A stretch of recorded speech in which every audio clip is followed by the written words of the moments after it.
Alright guys, so today we're going to be doing a day in the life with the Samsung ecosystem. So we do have the Galaxy Z Flip 5 that we're going to be using throughout the day, and we also are rocking the Galaxy Watch 6. So we're going to be using that and see how it goes. We also do have the Samsung Smart Tags. I'm not too sure how well it'll be integrated into the day in the life. I might just do a comparison with AirTags and Smart Tags, just a simple comparison and added it to the video. So yeah, like, subscribe if you want to see more videos like day in the lives, reviews, testing tech products, different variety of tech products. Subscribe to the channel because I am a small YouTuber growing in subscribers. So a like and a subscribe would be very much appreciated. See you guys when I get to the Disney experience. Peace. All right, so we have to get the car ready, and with the Galaxy Z Flip 5, I can actually start the car straight from the lock screen thanks to Good Lock. So right here, I can go here and maybe heat up the car if I wanted to, just to get it ready. And let's turn it on, and the heater is on. So right now the car is heating up, so we can get ready to go there. We can play around with the car, we can unlock it, we can lock it back, as you can see. So that's pretty cool with the Good Lock app, and this is off from the lock screen, so very cool that I can do this. So another thing is with the phone, I did set up Google Pay because Samsung Pay is absolutely horrible. Google Pay is the only one that actually worked fine. Samsung Pay was a headache and didn't work at all. So yeah, that's why we're going to be using Google Pay throughout the day. So just to let you guys know about that. All right, so it's currently 10:13.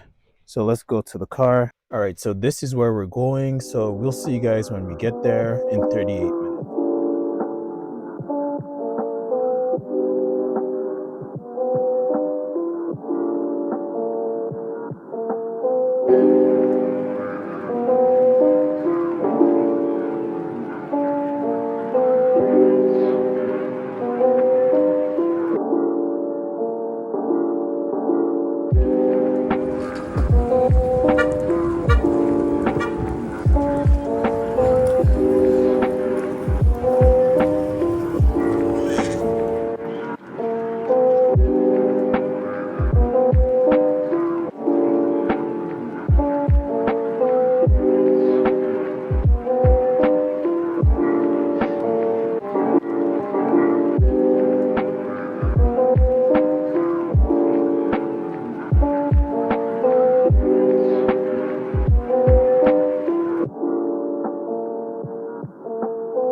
All right, so we finished with the Disney experience, and now we're just gonna get something to eat.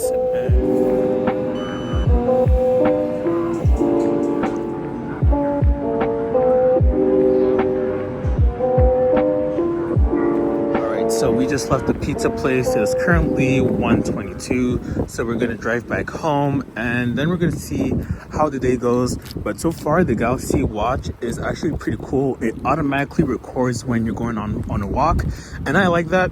With the Apple Watch, you do have to press a button to actually start it, even though it recognizes that you're doing activity. But yeah, so far so good.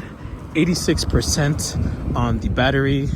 Yeah, and we did do 3,000 steps.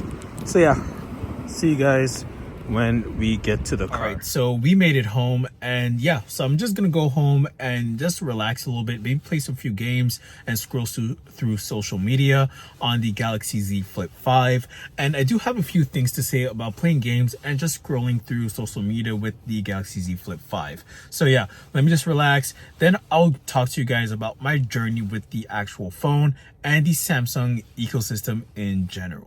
All right, so once we got home, I was able to just use my phone like I usually do. I like to go on Twitter when I'm relaxing with my phone, but with this phone, the aspect ratio is a little bit different, so certain things at the top is a little bit harder to reach. And yes, since it's a folding phone, I should maybe say flip phone, you do see that crease in the middle when you're using the phone. So you are going to have those little issues when using the phone, especially if there's sunlight and you're looking at the phone at a certain angle. But other than that, Scrolling on Twitter is buttery smooth with the 120 hertz. Obviously with the flip phone, you can use certain apps on the lock screen. So using Twitter on the lock screen isn't too bad. It's okay. I would prefer using it on the actual phone, but you can get by using Twitter with the lock screen if you're just scrolling just to pass time. So I wouldn't use the lock screen app for a long time. Also, using TikTok on this phone is a little bit different. If you're using it on the regular phone, the aspect ratio of the phone will give you 2 black bars at the top and bottom. You don't really look at those parts usually, but it is an annoyance if you have black bars at the top and the bottom of a phone when you're using TikTok. On the iPhone, the TikTok video goes all over the screen, but with the Samsung Z Flip 5, you're gonna have black bars at top and bottom regardless of the video you're gonna be watching. Certain apps, I did experience certain bugs. For the Tesla app, for example, it looks like half of the screen is just not showing anything. This could be a bug due to the fact that it's a flip phone, but yeah, I do experience certain bugs with certain apps. A lot of Samsung apps also have bugs, but regular apps also have bugs, just like the Tesla app over here.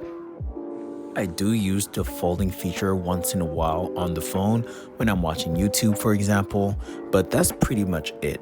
The other feature that I don't use as much is the split screen. So I can play games and watch a YouTube video at the top, but it's just not what I like to do. And with the iPhone, you can do picture in picture, which is more liberating and more fluid.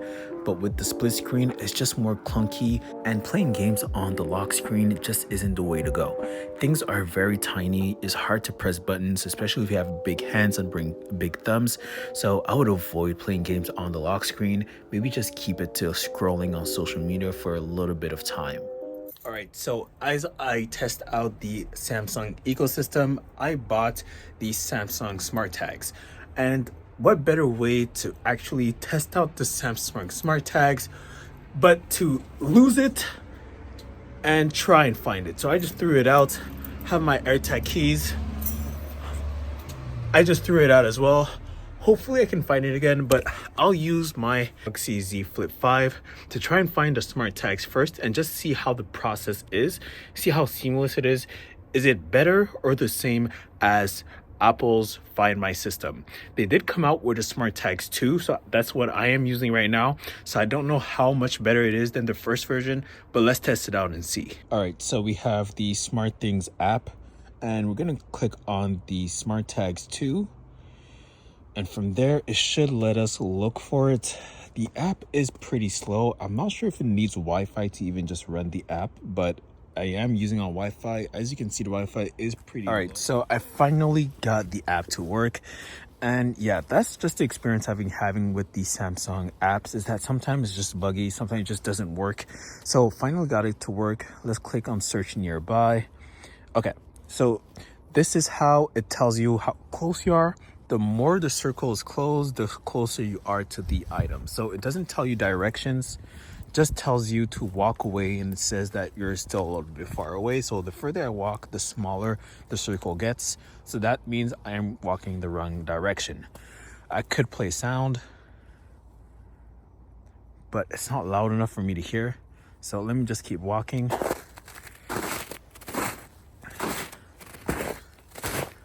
I start hearing the sound a little bit. The circle is closing in, but there's still no direction.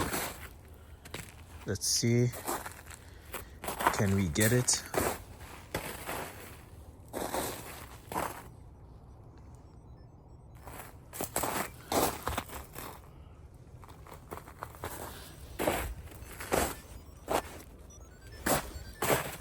I hear it here. So this is my AirTags. Oh, it's over here. All right. So that's the issue. It doesn't show direction, but I mean, it's good enough, especially with the sound. It helps you find the item. So I was able to find these smart tags too, but the direction is just a little bit wonky.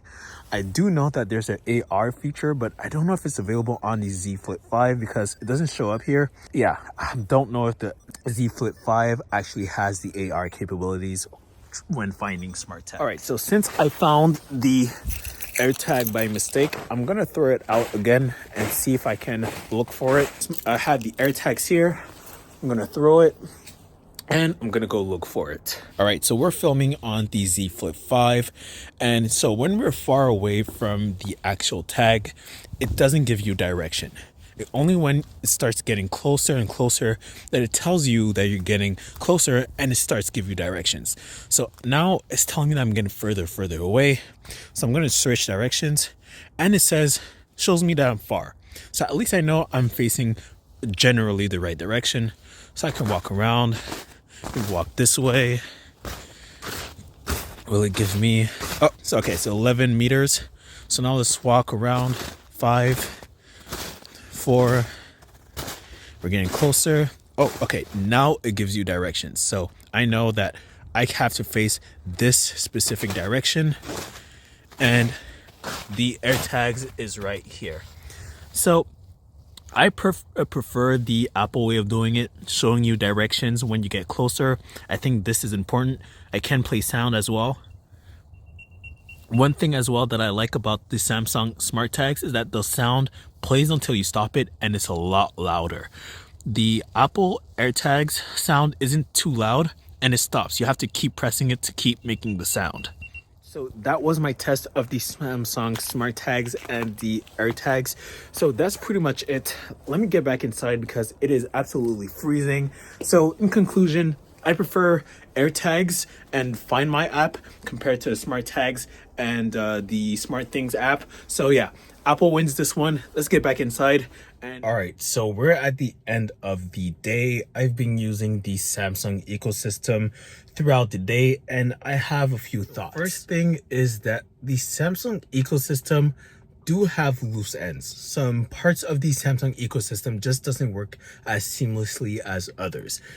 Like, for example, Samsung Pay was a headache for me. It just didn't work well at all. Some apps just don't work. Some apps work perfectly fine. Some have tiny little bugs. Some just don't have any bugs at all. It's just inconsistent. I do like the Samsung ecosystem in general. I do like the products. I do like the phone. I like the watch as well. I just feel like they don't work as well together, and that was my hypothesis before I entered the Samsung ecosystem. To be fair, I am using a Z Flip 5, which is not the conventional regular Samsung smartphone, so maybe I should try something like the S24 Ultra when it comes out. One UI 6 is actually very good. I had the previous version of One UI at first, and I did update to One UI 6, and One UI 6 is better. So the thing is about Samsung's UI is that you're going to rely a lot on Google software. So for Google Photos, Google Pay, Google Search, a lot of the Google stuff is going to be used with Samsung's ecosystem. So that's one thing that you're going to come in with. Maybe get ready to have two ecosystems in one. The hardware from Samsung and the software from Google. I think that's the perfect blend of ecosystems, is having Google's ecosystem but with Samsung's hardware. Some things could clash, but I think that's the best way to go about it. But yeah, today was a very good day. Thank you guys for joining me on my day in the life. That was pretty much it. Make sure to like and subscribe so you guys can watch my other videos. I am planning on getting the OnePlus 12. Let's see if I do get that. I will be doing a review and day in the life of that. So yeah, like, subscribe, join me on my YouTube journey. So see you guys on the next video. Peace.